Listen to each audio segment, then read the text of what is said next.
What's up, everybody? Today I'm excited to announce my guest. He's a minor league baseball player in the Detroit Tigers organization, three-time Detroit Tigers organization All-Star, and alumni of the Little League World Series. Josh Lester, what's going on, my guy? How we doing? Good to see you.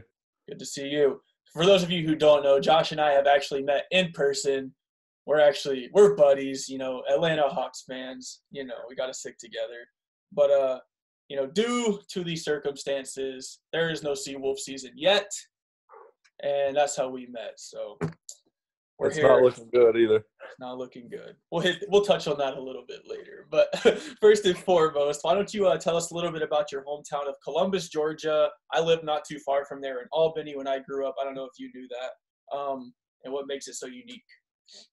Oh, well, as you know, living in Albany, it's hot the whole time. I mean, I walked out the other day, I think it was about 94 degrees, and people ask for rain, and I don't ask for rain because usually when it rains, it gets worse afterwards. But I mean, it's a pretty big town. We got one of the largest Army bases pretty much connected in Fort Benning, which is 15 minutes from my house. It's pretty much its own town, but they're considered Columbus, so they make us one of the biggest cities in Georgia. And I mean, it's kind of cool having them. I've been over on base, and it's a different experience getting through. It's an experience to get to the base, to get through the gates and everything. And I mean, you get searched kind of like you're going into a different country. Yeah. Those bases are crazy. I've been on a few throughout my day, but I want you to go all the way back to your Little League days for me, where you actually played in the Little League World Series and you won it, which was followed up by an emotional interview with Aaron Andrews. What was that experience like? And just go into the Aaron Andrews interview. And just Oh gosh. Oh, that was probably one of the most fun weeks of baseball that I ever had. I mean, even outside of like the baseball part, the way they set up the dorms in Williamsport, they have all of the teams in one little square. They have a little arcade room. They have a big cafeteria. They got a swimming pool. I mean, you're literally just hanging out with a bunch of 12-year-olds, and then all of a sudden you got to go play baseball. It's like a dream come true without it being the Little League World Series. I mean, it's when you're 12 years old, what do you want to do? You want to go hang out with your friends at the pool and maybe play some baseball. And we had it all right there. And obviously we ended up winning, which is very fortunate for us. But yeah, for some reason I was crying after we won, and I couldn't get anything other than just real happy out of my mouth. That was great. It's funny as hell. I was watching it earlier today. Oh my goodness. It's so funny now because it sticks with me everywhere I go. Like, all my friends obviously have seen it, and like if they know somebody, like I just met them, that's the first thing they tell them. They're like, "Oh, we're gonna look it up on YouTube. We're gonna show you." To this day, everywhere I go, people are looking at it, and I mean, I know exactly how to look it up, so they always ask me. It's funny. Yeah, Aaron Andrews called you a superstar too, so there you go. What people don't see is the interview I had with Aaron Andrews earlier in the tournament, and so which I wasn't crying, so obviously it didn't get as much publicity, especially around here. But no love. But it was one of the most fun experiences of my life, and I mean, we didn't even realize that. Obviously, there's however many people watching on TV. There's thousands of people in the stands. Like, you're 12 years old, you don't really think about it. I mean, you just go out there and you're playing baseball.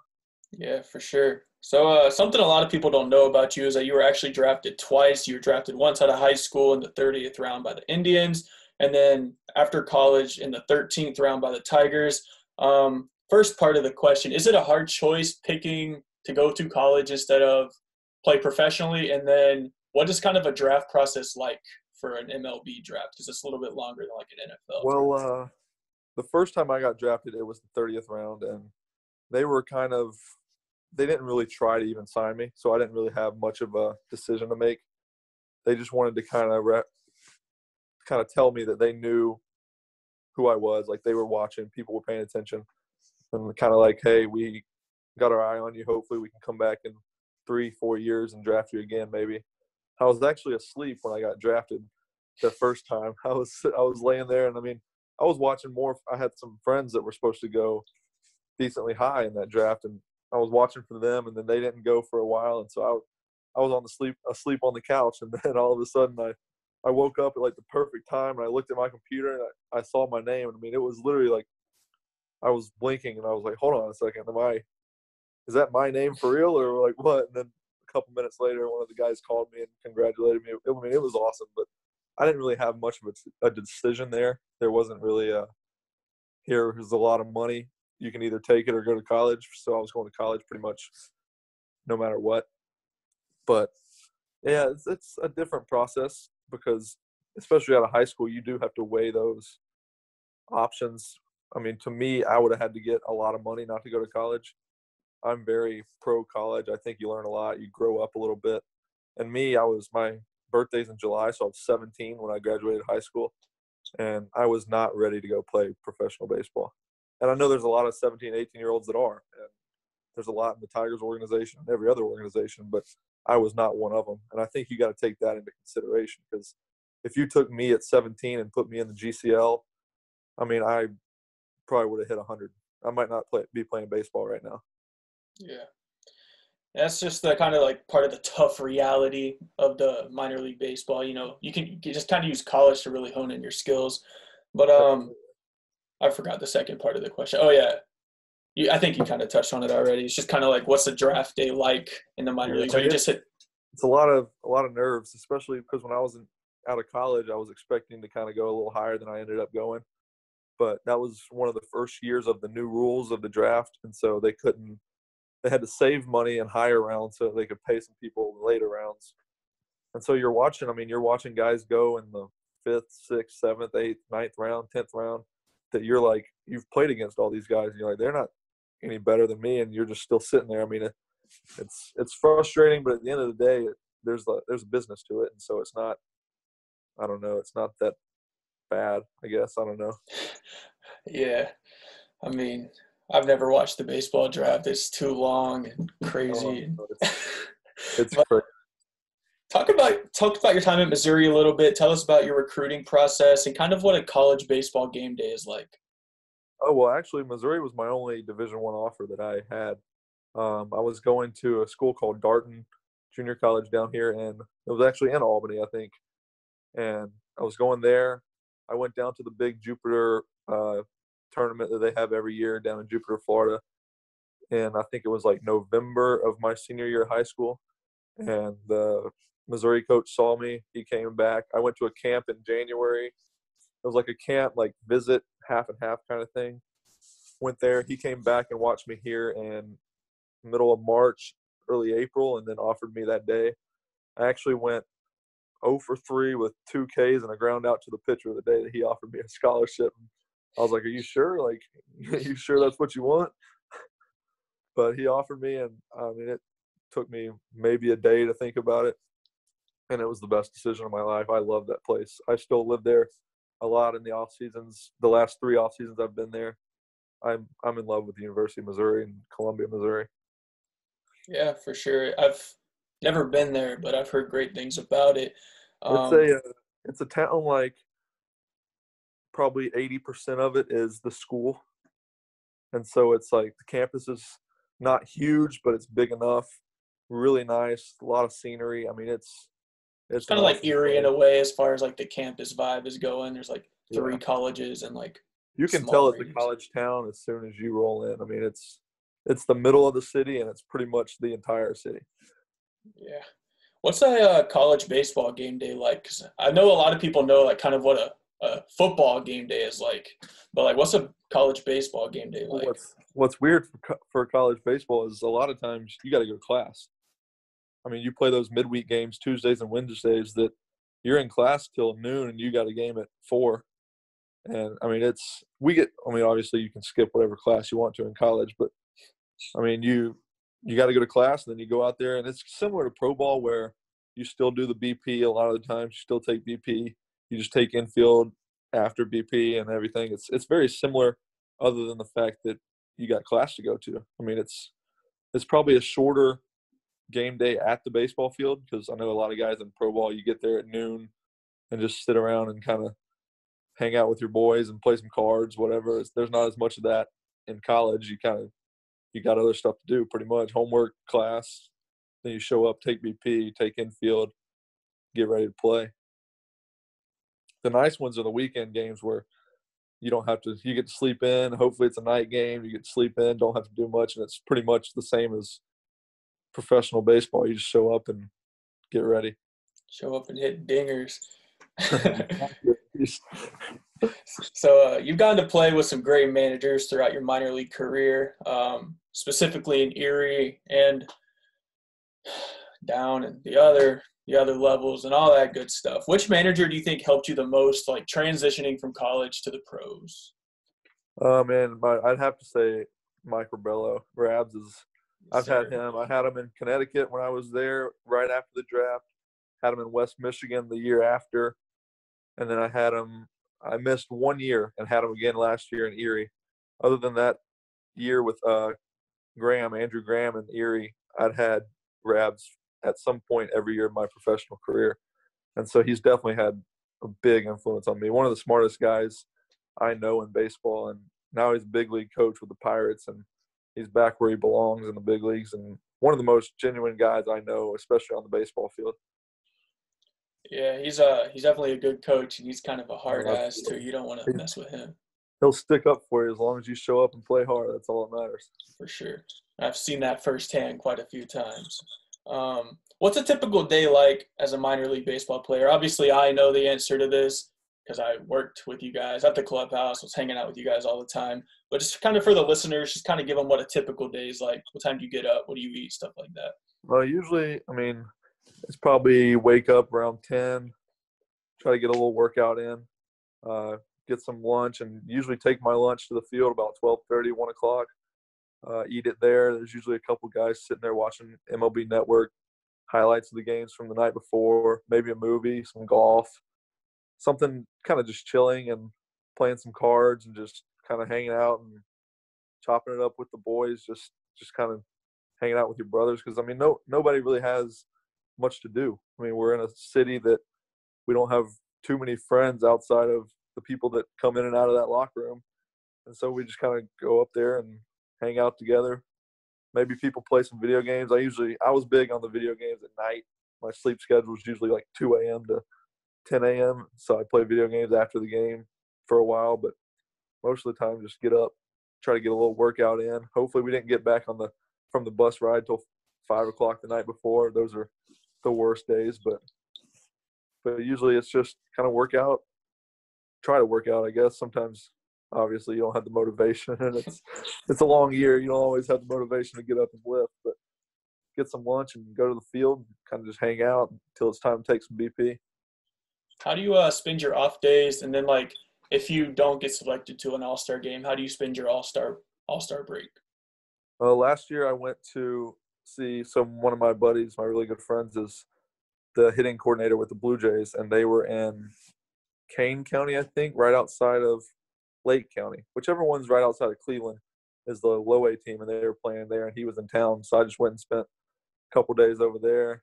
Actually got to hang out with some of their players and see what he does kind of every day with his job. He was my hitting coach at Missouri, and then I lived with him for a couple off seasons. We're really close, and so I got to kind of watch him and his environment that didn't involve talking to me about hitting.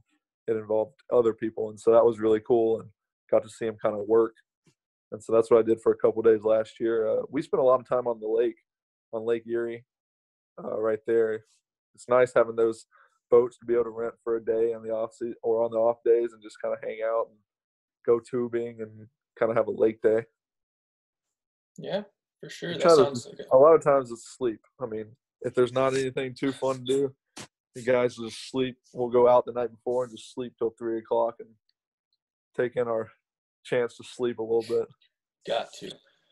So you were at spring training this year when the whole coronavirus pandemic took over. How has that been like an unwanted adjustment? And then what have you been told as far as like a possible return this season? We haven't been told anything.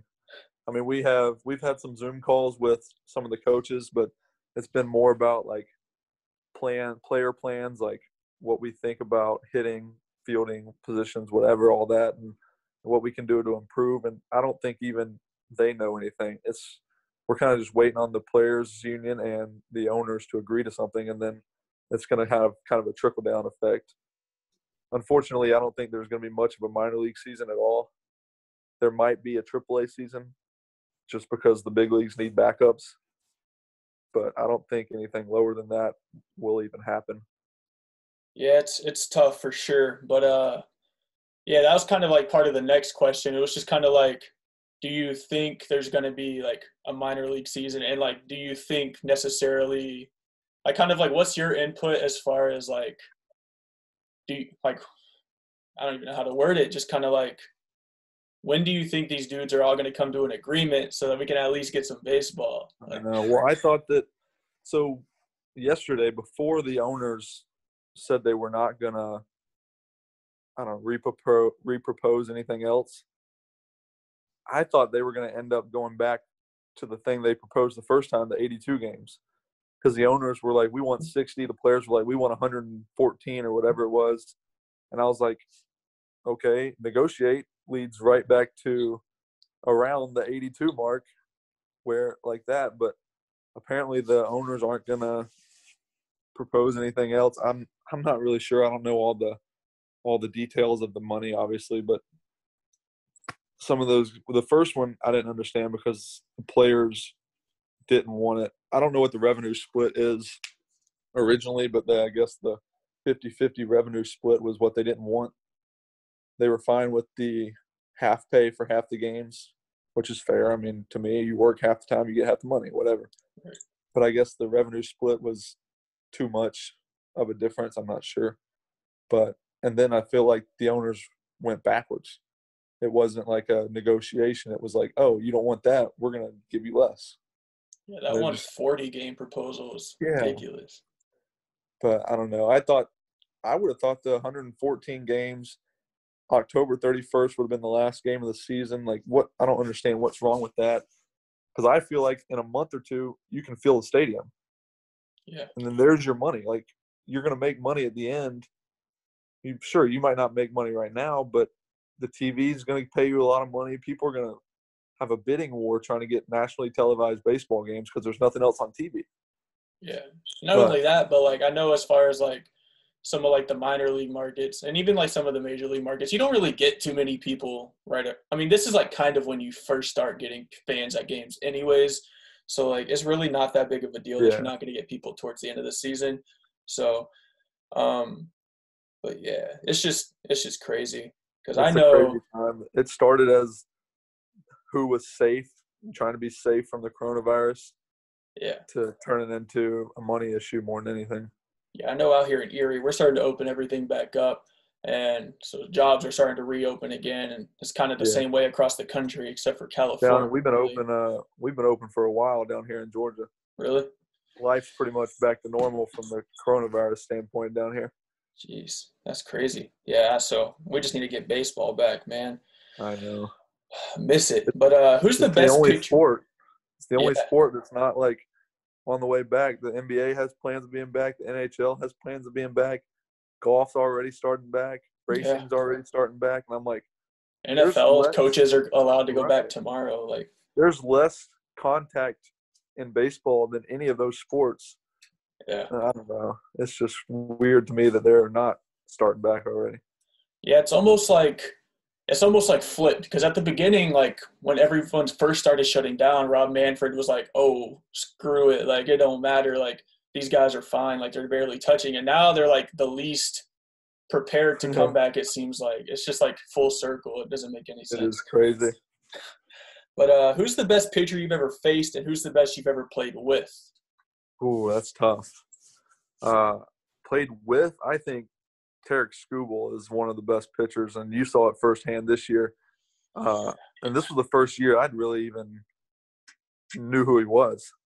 And then he came up when I forget who it was, got sent to AAA, and he came up. And a lot of times it's like if a guy's going to go to AAA for a few days, they bring a guy up that is just going to be with us for a few days or whatever, vice versa. And he came up in his first outing. I think it was like 5 innings, like 11 Ks, and I was like standing in the field just kind of beside myself, like what did we just see? But he's one of the best pitchers I've ever seen. Obviously, him being on my team is very much in favor of me, but one of the best guys I've faced, I think, is probably Nate Pearson with the Blue Jays. He'll be in the big leagues probably. Well, I would have said this year, but we don't know what's going to happen. But he'll be in whenever the next major league season is. He'll be there. It's pretty electric. He throws about 100 with some movement, with plus off-speed pitches. It's pretty impressive. Yeah, Scooble's definitely a beast, and he's a really nice guy off the field He as is. well. He's always just super friendly to me, and most like guys, like you don't have to be nice to like the bat boys or the clubhouse guys. Like, I mean, I'm pretty nice to everybody. So everyone's pretty nice to me, but like I just see the way like everybody pretty much interacts with like the bat boys and whatnot, and he's just super nice. And yeah, so who's your favorite sports team outside of baseball, like sports teams? I know I mentioned a little bit earlier with that ATL Hawks. Yeah, the Hawks are my guys. The Hawks are my NBA team, and the Steelers are my NFL team. Okay. I'm big Steelers guy. I don't really know how. Been a Steelers guy since I was like 5 years old. My uncle's a huge Steelers fan, so I guess I just kind of latched on and rode the wave with them, and been a Steelers fan ever since.